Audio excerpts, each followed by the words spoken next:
Hey, what's up, guys? PDC here, and boy, do I have a treat for you guys today.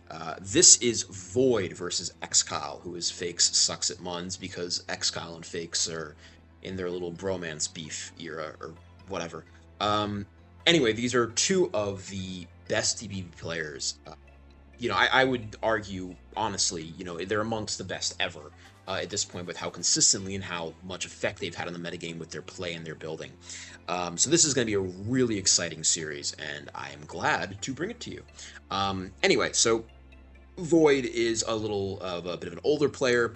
I knew him back when I was on Poke Beach way back when, and he has had some of the best DPP SPL seasons ever, basically. At least since DPP ceased being current gen.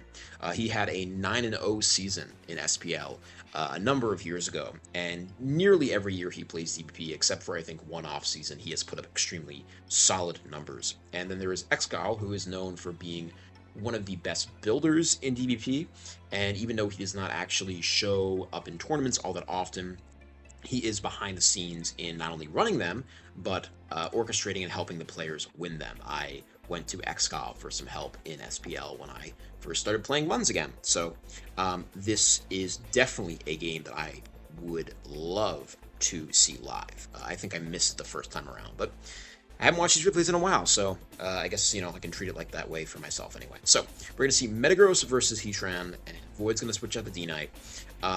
Just based off what these teams are so far, these are almost like, this is going to be an offensively paced game. What's interesting is we're going to see a Sash Tran from Excal, and it's going to trade with what is probably a Jolly DD Knight, or it could be I know Osgood really likes Jolly DD Knight, and I do as well. And then we're going to see an Infernape and a Latias combination. And I'm going to pause it here for a second because the structure of these teams can be telegraphed pretty easily. Now, Excal's team is Tran, Infernape, kind of fire spam. Teams like this typically have something like a Scizor. This could be a Healing Wish Latias plus SD Scizor combo. And probably, it could also be a Scarf Tom in the back, or maybe like a Scarf Meta or something along those lines, a Scarf Gone, but all things considered, he almost certainly has an offensive steal in the back like Scizor or Lucario, maybe Metagross. But basically, it's going to be keeping up the pressure the entire game. Maybe even a Gyarados as well. You don't necessarily need a Gyarados spinner on such high octane offense, especially with Healing Wish Latias to support. And then on the Void side, you have a Metagross, D-Knight, me. This is a very common core. Seeing these three Pokemon makes me think, okay, well, there's going to be a Titar, probably a Latias, and then the second steal, like Lucario in the back. Generally, that's the type of structure. I'm not a huge fan of these teams because I feel like they get sometimes a bit too curb stomped by things like Skarmory if you forego Magnezone for another different type of Steel Sweeper. But either way, you can relatively easily kind of see where these teams are going just based off of the lead slot, how they respond to each other's leads, and also just, what overall holistically the structure we've seen so far. So I'm going to go ahead and resume it here, and we see a Titar on Excal's side coming into the Starmie, and we're going to see a double back to the Metagross. I'm guessing Void is going to try and get his rocks up here. Okay, so there's the Gyarados, and here is the... Okay, Flat Meteor Mash did a lot to Gyara, probably not lefties, probably a Berry, and that Metagross is going to take not really all that much from that Waterfall, get rocks up, and remain in the lead position, which we see lefties being revealed. So that is interesting. Usually, lead Metagross are going to be either Sash or a Berry, or even Iron Ball. I've seen Iron Ball lead before, too. We're going to see Void go out to his own Gyarados, and now it looks like Excal is running a bit behind.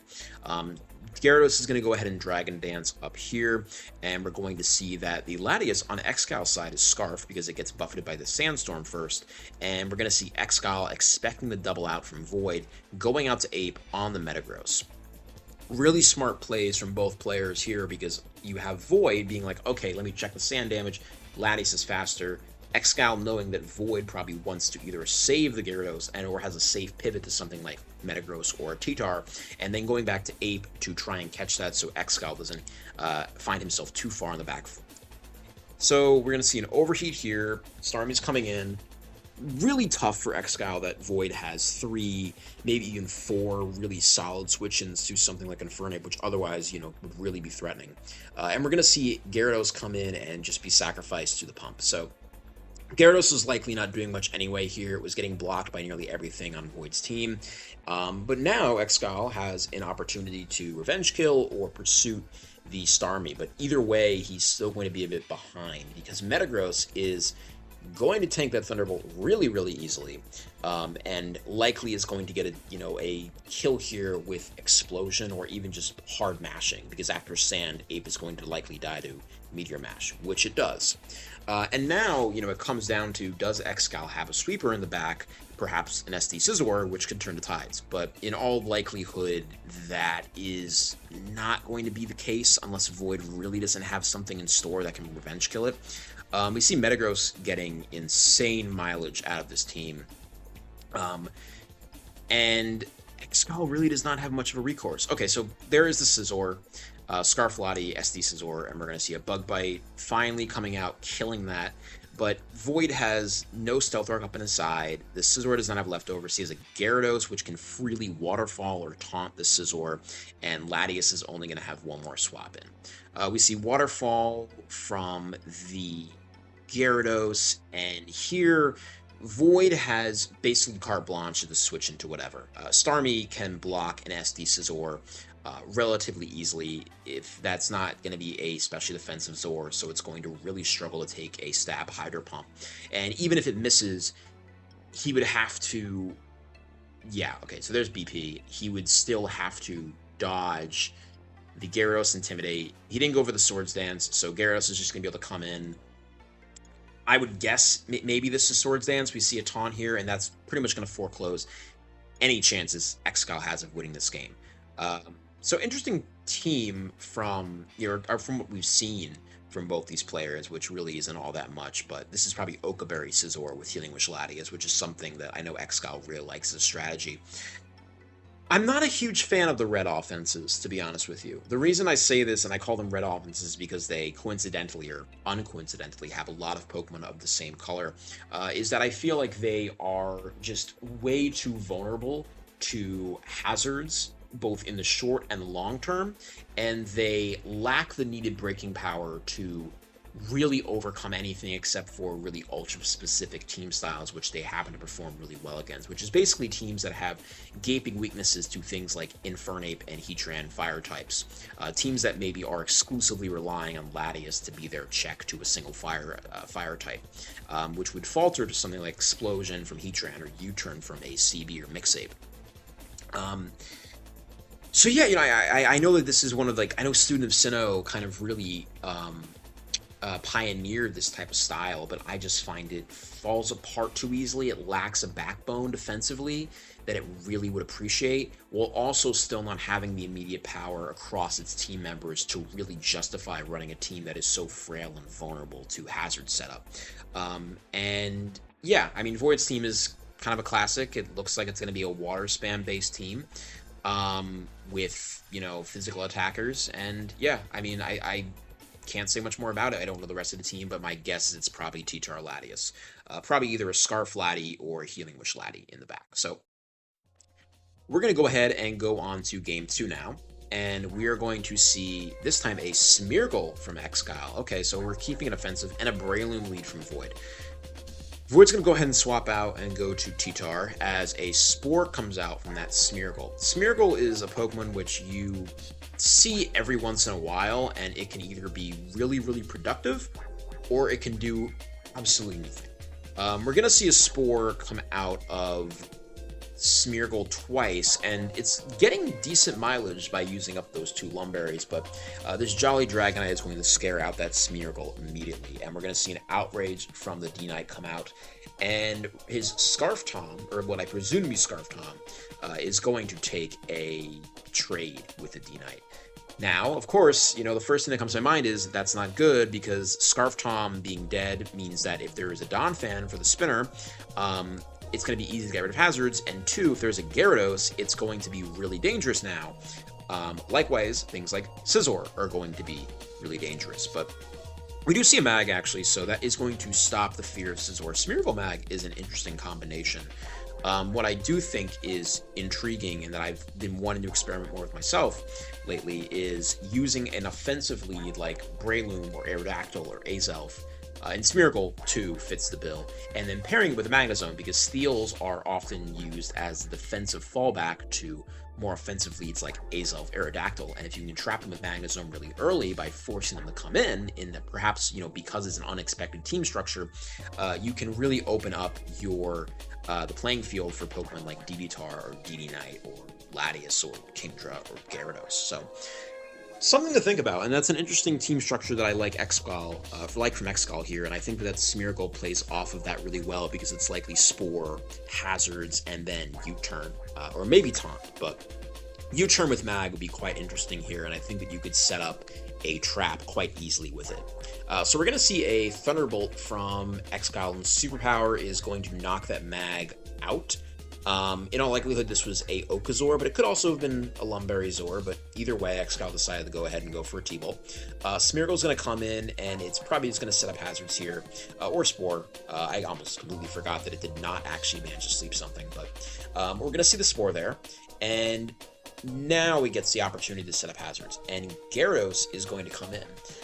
Now, it would be interesting to see a Taunt here, or perhaps a Whirlwind. So like I was saying, U-Turn pairs super well with the Mag, so what Void was doing here was that he was like, okay, well, seeing as there's a Magnezone, and it's, kind of silly to run Smeargle without also running Spikes, we know it has Stealth Rock, we know it has Spore, it probably has Spikes, because, again, it doesn't make that much sense otherwise. What you can do, or what Void is recognizing as a player is, well, this Smeargle then is dropping something, and in all likelihood, what it is dropping Taunt or Whirlwind or Explosion for U-Turn so he can pivot into Mag. And that's why he made the choice of going to Gyarados here, which otherwise might have seemed a bit hasty, setting up a little bit too early, but we're going to see a DD, Laddie's going to come in, Gyarados is faster, so this is an offensive Laddie, it could be either Lumberry or Specs, or maybe even Life Orb. And we're going to see a Draco Meteor come out from Excal, but it is going to miss, and that is going to be really, really deadly, because now Gyarados is free to, pull out the neutral coverage move in Double Edge, and that could just be game. It's not 100%, but, if Scizor is your Gyarados switch and you're taking 62%, the odds are definitely not in your favor. And if Pursuit's the move you're hitting it with, they're definitely not in your favor. Gyarados, I'm guessing Excal's last is probably something along the lines of like a T-Tar, a DD-Tar, or maybe a DD Gyara of his own, but seeing as he has Mags or Laddie, I'm guessing it could be D-Knight or T-Tar. Maybe even Metagross if he wants to do Triple Steal. But okay, so we see Triple Steal and we see a Lucario come out. And the thing is that Lucario could theoretically win here if he gets really lucky. I know Void's last is Donphan. It's a team of mine that Osgood edited. And he's going to need a crit on Donphan, and then he's going to need to basically crit Breloom with extreme speed. Or actually, no, Breloom's asleep. He's going to need to... he would need to have crit the Donphan. The miss was really tough there because it forced a sacrifice on Scizor, which otherwise could have gotten a lot of mileage out of the team here. Anyway, basically what we see from both these two players is a innovative new fresh take on offense. Void's team is a derivative of my own team, which is a Registeel Breloom offense, which is kind of using the innate bulkiness of Donphan as a spinner and Registeel as a rocker and explosion user to absorb hits that offense cannot normally absorb. So see the last game where you have the Infernape Heatran Laddie team where it kind of falls apart after a certain level of pressure is applied. But Pokemon like Donphan and Registeel, which both have defensive and also really solid offensive capabilities and moves like Ice Shard, Earthquake, S-Toss, Explosion, T-Wave, allow you to kind of counter momentum Opponents that are going to expect offense to just, falter to strong moves and revenge killers are going to find themselves in a pickle when they are confronted with Pokemon that can not only easily live any Scarf move, but also change momentum and also force offensive pressure in their own right, whether it be through an attack or whether through status or even hazards if you have Stealth Rock on one of the two Pokemon.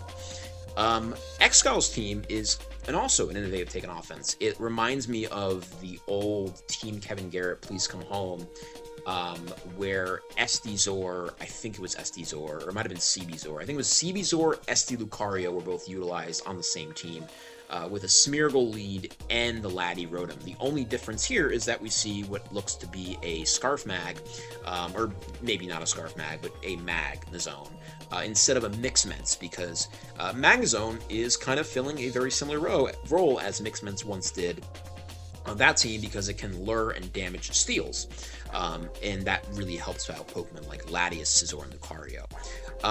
My one issue with Excal's team is, again, it feels as if there isn't enough offensive pressure to really justify the type of offense you're using. Smeargle is able to use one of the most broken moves in the game, which is Spore, which is an offensive pressure in its own right, but then you really have this extreme reliance on Scizor and Lucario to win, and if your opponent has something like, say, a Gyarados plus a Spinner, or even a Scarf Mag in their own right, like, yes, you can reciprocally trap it, but it becomes difficult for you to win. Same thing if they have something like a Zapdos, which is a little bit speedy and has like Heat Wave or Sub, and you have a real difficult time managing that, especially if they are able to pressure you early and remove hazards. So that's, just a critique I have of Excal's team, but I do like it. I think it looks cool, and I think that versus certain slower builds, where you can really get immediate mileage off Spore and not get blocked by a sort of dual Lumberry,